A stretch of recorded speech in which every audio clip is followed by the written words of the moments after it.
Shimshon's strength.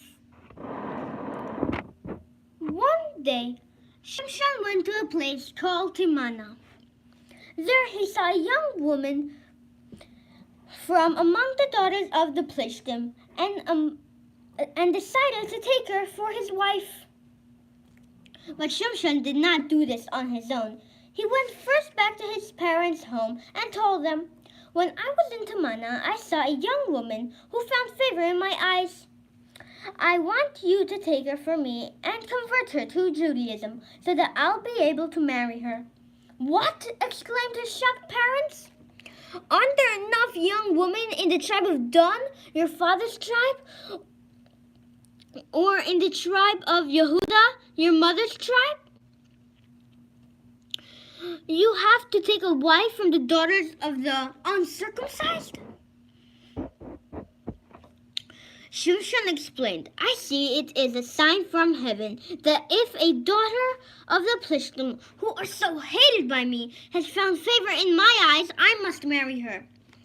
He was not able to say this, however, to his mother, who had spoken with an angel and had raised him with holiness and purity. His broken heart pained him with holiness and he was unable to look at her.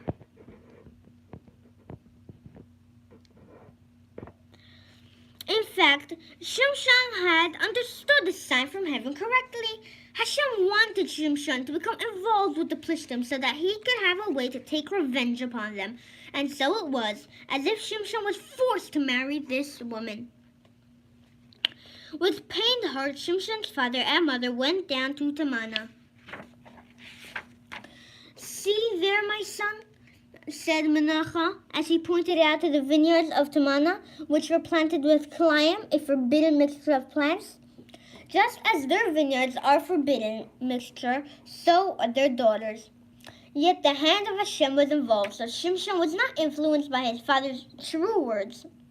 When they came close to the vineyard, Shimshon separated himself from his parents. Since he was a Nazir, he went around about and did not walk into the vineyards. Near the vineyard, Shimshon heard a frightening roar. A young lion had sprung up in front of him and threatened to eat him alive. The lion, with his bare hands and without any weapon, tore it to pieces as if it were a tender lamb.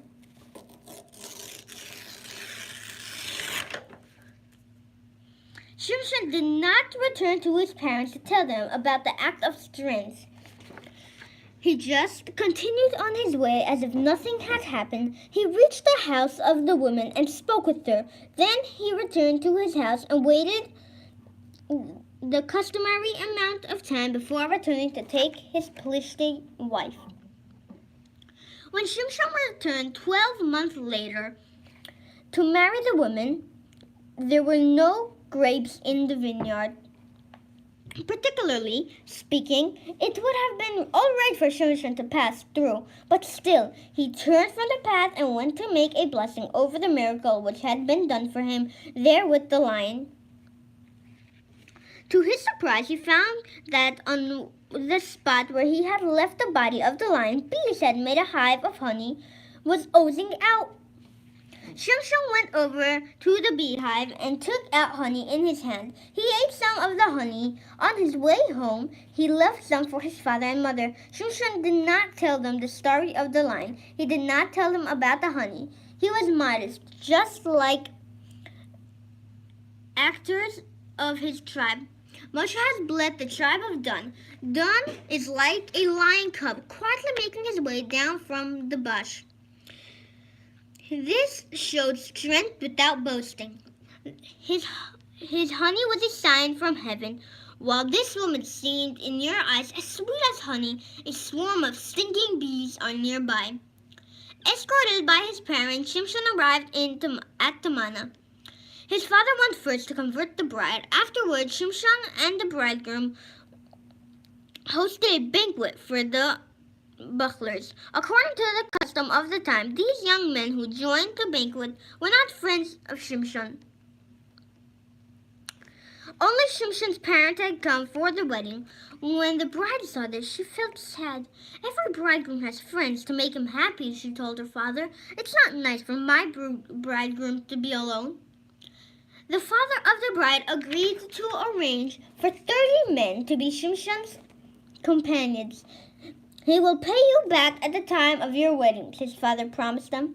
When Shimshon sat at the banquet, he turned to his companions and said to them, I have an idea. I'll ask you a riddle and give you the next 7 days to solve it. And what will we get if we solve it? The companions wanted to know. If you succeeded, I'll give you 30 sheets and 30 suits of clothing. And if we're unable to solve the riddle? In that case, said Shimshon, you must give me 30 sheets and 30 suits of clothing. We agreed, answered the young men. But you must give us a riddle of your own, and not one that your wise men have taught you. My riddle is this, said Shimshon. From food came food, and from the strong came out the sweet. The young men stared at each other blankly. They did not understand the riddle. It doesn't matter, they thought. We still have 7 days to think of an answer. But the riddle remained a mystery. During the first 3 days after the wedding, they tried hard to think of a solution, but could not. During the last 4 days, they worked on getting the secret from Shimshon's wife. Make your husband tell you the answer to the riddle, they ordered her. If you don't, we'll burn you and the house of your father in fire. The woman was frightened and began to pester Shimshon to share his secret with her.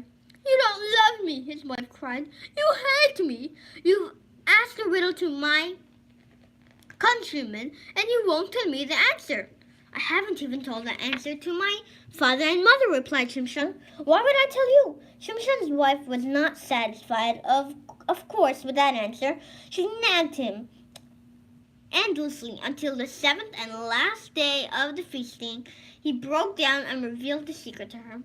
When the young men stood before him and told him the answer to the riddle, Shimshon was not fooled. If you hadn't pressured my wife, he said, you would never have figured out how to solve the riddle.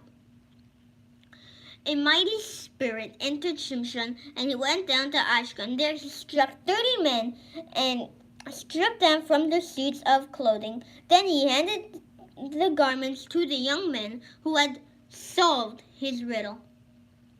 Shimshon had wanted to use a test of the riddle to spirit his wife from her family, but he saw that he was not successful in this. In the end, his wife was taken from him, and she married one of the men who had taken part in the banquet.